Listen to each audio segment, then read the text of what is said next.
வணக்கம். ஆன்மீக செய்திகள்.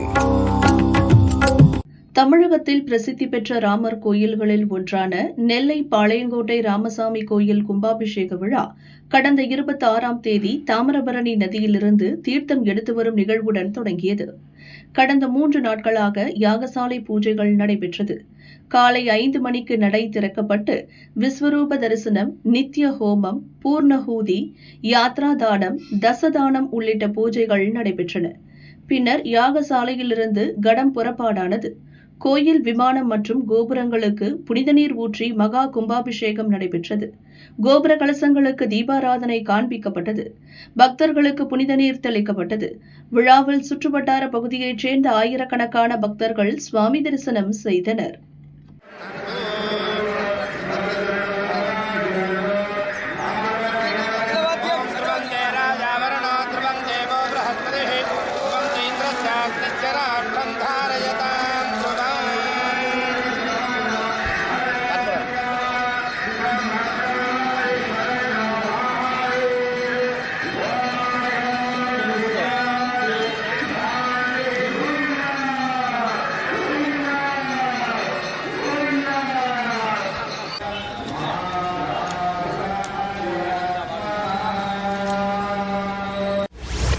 புதுச்சேரி அடுத்த கூடப்பாக்கம் கிராமத்தில் உள்ள மாரியம்மன் தேவஸ்தானம் ஸ்ரீ பிடாரியம்மன் கோயில் தேரோட்டம் கடந்த 18ஆம் தேதி கொடியேற்றத்துடன் துவங்கியது.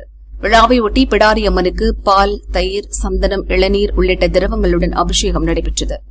இரவு அலங்கரிக்கப்பட்ட வாகனத்தில் சுவாமி திருவீதி உலா எழுந்தருளினார்.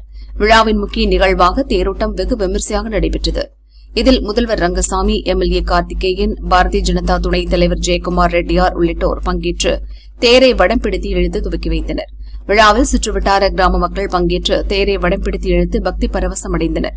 தொடர்ந்து 1000 கிலோ ஆட்டுக்கறி, 500 கிலோ சிக்கன் 65, 2000 நபர்களுக்கு தலைவாழை இலையில் கறிவிருந்து தடபுடலாக நடைபெற்றது. விழா ஏற்பாடுகளை கோயில் நிர்வாகத்தினர் மற்றும் ஊர் பொதுமக்கள் செய்திருந்தனர்.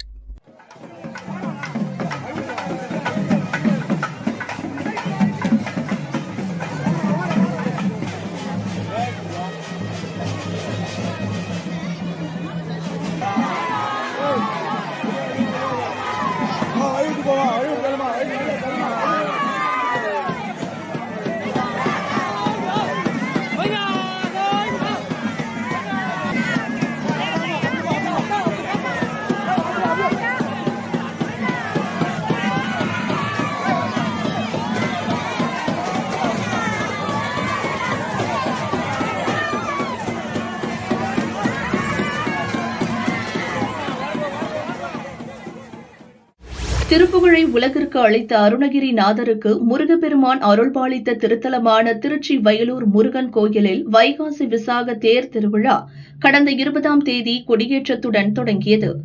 12 நாட்கள் நடைபெறும் விழாவில் 9ஆம் நாளான இன்று தேரோட்டம் நடைபெற்றது. முன்னதாக வள்ளி தேவசேனா சமேத சுப்பிரமணியர் பூக்களாலும் வண்ண தோரணங்களாலும் அலங்கரிக்கப்பட்ட தேரில் எழுந்தருளினார். முருகனுக்கு அரோகரா என்ற பக்தி கோஷம் முழக்கத்துடன் பெருந்திரளான பக்தர்கள் தேரை வடம்பிடித்து இழுத்தனர். தேர் 4 ரத வீதிகளின் வழியாக வலம் வந்து நிலையை அடைந்தது.